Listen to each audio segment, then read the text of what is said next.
Hello, this is Earl Nightingale, and this recording, The Magic Word, is the first of 12 you'll receive in this series titled How You Can Lead the Field in the Modern World.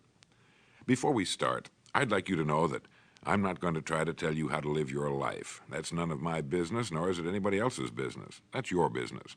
Nor is this Lead the Field program a collection of pleasantries, platitudes, or Pollyanna. It is a summation of more than 20 years of research on one subject, and that is, why do some people do so well in life, while so many more do not? And the first thing let's talk about is the magic word. The experts call it the most important word as far as the results we get from life are concerned in this or any other language, and that word is attitude. It is our attitude toward life which will determine life's attitude toward us. Let's face the fact honestly that we shape our own lives, and the shapes of them will be determined by our attitudes. A person with a poor attitude toward learning, for example, isn't going to learn much until he changes his attitude. If we take the attitude that we cannot do something, we generally will not do it. An attitude of failure, and we're whipped before we start. So we know then that what we receive from life, what we accomplish or fail to accomplish, is due in large measure to our overall attitude. William James of Harvard University put it this way: "The greatest discovery of my generation is that human beings can alter their lives by altering their attitudes of mind." And isn't it wonderful that we have this measure of control? Before we start talking about our attitude toward the world, let's talk about our attitude toward ourselves, since it is the attitude we take toward ourselves which determines our attitude toward the world. Now, right here we come to a rather strange fact. We're so familiar with ourselves, we tend to take ourselves for granted. We tend to minimize the things we can accomplish, the goals we can reach, and for some equally strange reason, believe others can accomplish things in our field which we cannot. There are literally millions of human beings living narrow, darkened, frustrated lives, living defensively, simply because they take a defensive, doubtful attitude toward themselves, and as a result, toward life in general. Many people are suspicious of and oppose change, yet change is the one thing in life on which we can absolutely count. People who stay young all the years of their lives not only welcome change, but see it for what it really is: new opportunity, new chances for further fulfillment. Attitude is a reflection, a result of a person's will. It is incalculably powerful. It can bring about marvelous results for us, but we need to train it patiently, day by day. Now let's talk about the attitudes of people who are successful, the top 5% of the people who go sailing through life from one success to another and who, even when they fail at something, shrug it off and head right out again. No matter who the person is or what he does, men and women in sales, business executives, people in all the professions, wives and mothers, students, top people in the armed forces, public servants, men and women in the service of religion, working men and women in all fields of endeavor, wherever you find a person doing an outstanding job and getting outstanding results, you will find a person with the right kind of attitude. These people take the attitude toward themselves that they can accomplish what they set out to accomplish, that there's no good reason on earth why they can't be competent, successful. They have a healthy attitude toward themselves and, as a result, toward life and the things they want to accomplish. And because of this, they achieve some remarkable things, and they come to be called successful, outstanding, brilliant, lucky, and a lot of other things. They're quite frequently no more brilliant or outstanding than the majority of the people by whom they're surrounded. But they did develop the right attitude, and they found their accomplishments not too difficult, and many times surprisingly easy, simply because it seems that so few are really trying, really believe in themselves. Successful people come in all shapes and sizes and in widely varying degrees of intelligence, background, and so on. But they all have one thing in common. They expect more good out of life than bad. They expect to succeed more than they fail. If you want something worthwhile, take the attitude that there are a lot more reasons why you can have it than there are that you cannot, and set out to earn it. Go after it, work at it, ask for it, and 9 times out of 10, you'll get it.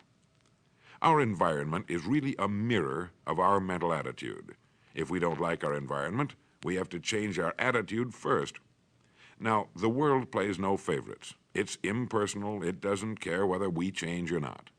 Adopting a good, healthy attitude toward life doesn't affect the world and the people in it nearly as much as it affects us. It would be impossible to even estimate the number of jobs which have been lost, the number of promotions missed, the number of sales not made, the number of marriages ruined by poor attitudes. But you can number in the millions the jobs which are held but hated, the marriages which are tolerated but unhappy, all because of people who are waiting for the world and others to change toward them, instead of being big enough and wise enough to at least make a test which will prove beyond any shadow of a doubt where most or at least a big part of the trouble lies. Studies made of the lives of literally thousands of successful people have shown that they radiate confidence, assurance, they expect success, and they get success.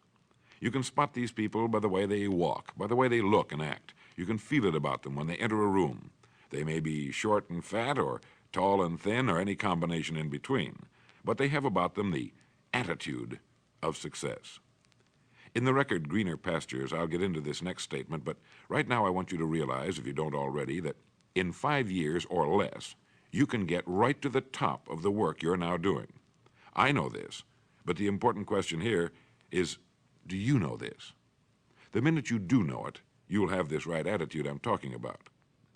The easiest and most effective means of forming a good attitude habit is to begin to act as though you have a good, positive, expectant attitude toward life. That's right. Begin right now to walk, act, and look as though you belong to this group.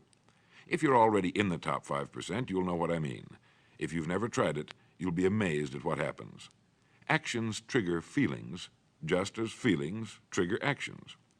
Now, let me tell you of a little test you can make which will prove beyond any shadow of a doubt that a good attitude can change a person's life as dramatically as walking from a darkened room into the bright, clear light of day.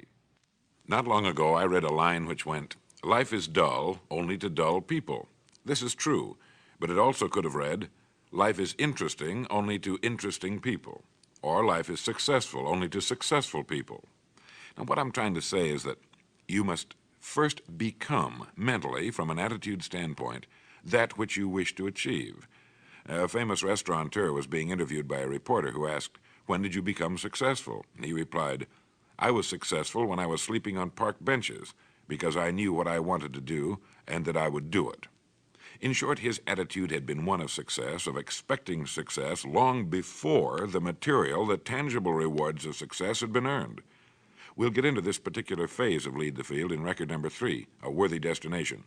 But for now, remember that a person must act, look, and because of these things, feel successful before the success he seeks can come.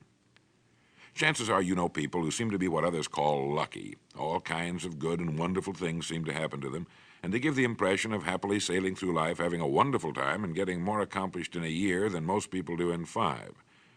This has been figured out fairly scientifically, and if anyone will conscientiously go about the test I'm going to recommend, and stay with it every day for the next 30 days without fail, that person can join this small, happy, and extremely productive group of people. He'll find himself becoming lucky, as they say, and most of his problems will pretty well take care of themselves. Of this you can be sure. The results will be nothing short of amazing. Now, it makes no difference how good a person's attitude has been in the past. Anything can be improved upon, and it's the small refinements upon something already good that makes it great. So here's the test. For the next 30 days, act toward the world, everything and everyone with whom you come in contact, with the attitude which represents the kind of results you want to achieve. That is, if the result you want is more success in what you're doing, act as though you are already in possession of the success you seek. If you want others to treat you with admiration and respect, treat others with admiration and respect first. Have you ever stopped to think of this? Every human being on earth is the most important human being on earth as far as he or she is concerned. You may never get anyone to admit it, but it's a fact. So for the next 30 days, treat every person with whom you come in contact as the most important person on earth, remembering as you do so that as far as that person is concerned, he is. Now, the reason I say treat everyone in this fashion is mainly because this is the way human beings ought to treat each other, and because it will help you form a habit that will bring you amazing and delightful results for the rest of your life. Have you ever noticed that the higher you go in any organization of value, the nicer the people seem to become? You see, the bigger the person, the easier it is to talk to him, to get along with him, to do business with him. Do you know why? It's because he's got a good attitude, and people with the best attitudes just naturally gravitate toward the top. So for 30 days, act toward others and the world at large in exactly the same manner you want the world and others to act toward you. Treat your wife or husband as the person he or she really is, the most important person in your life, and the same with the children.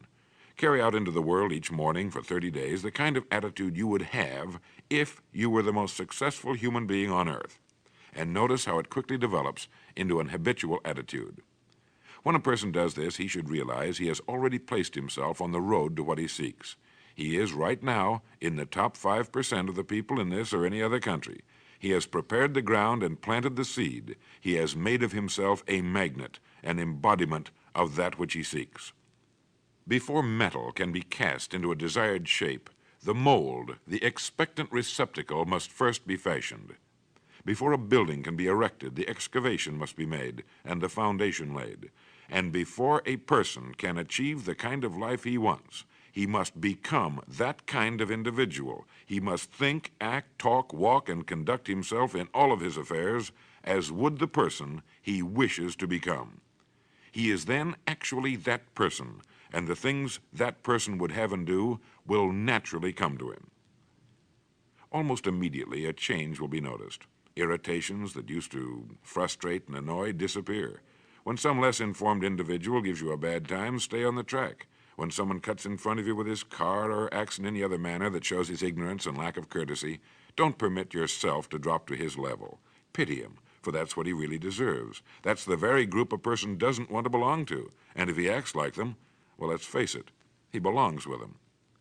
There's nothing in the world that men, women, and children want and need more than the feeling that they're important, that they're needed and respected. They will give their love, their affection, their respect, and their business to the person who fills this need. So the magic word is attitude. And in summing up, a few points to keep in mind. 1, it is our attitude at the beginning of a task which, more than anything else, will affect its successful outcome. 2, it is our attitude toward life which determines life's attitude toward us. 3, we are interdependent. It is impossible to succeed without others, and it is our attitude toward others which will determine their attitude toward us. 4, before a person can achieve the kind of life he wants, he must become that kind of individual. He must think, act, talk, walk, and conduct himself in all of his affairs as would the person he wishes to become. 5, the higher you go in any organization of value, the better will be the attitude you'll find. 6, your mind can hold only one thought at a time, and since there's nothing at all to be gained by being negative, be positive. 7, the deepest craving of human beings is to be needed, to feel important, to be appreciated. Give it to them, and they'll return it to you. 8, look for the best in new ideas. As someone said, I've never met a person I couldn't learn something from. 9, don't waste valuable time broadcasting personal problems. It probably won't help you. It cannot help others. 10, don't talk about your health unless it's good. 11, radiate the attitude of well-being, of confidence, of a person who knows where he's going. This will inspire those around you, and you'll find good things will begin happening to you. And 12, lastly, for the next 30 days, treat everyone with whom you come in contact as the most important person on earth. If you'll do this for 30 days, you'll do it for the rest of your life. In the next recording, I'll talk to you about greener pastures. But now in closing, remember the words of Walter Dill Scott of Northwestern University. Success or failure in any undertaking is caused more by the mental attitude even than by mental capacities. Thank you.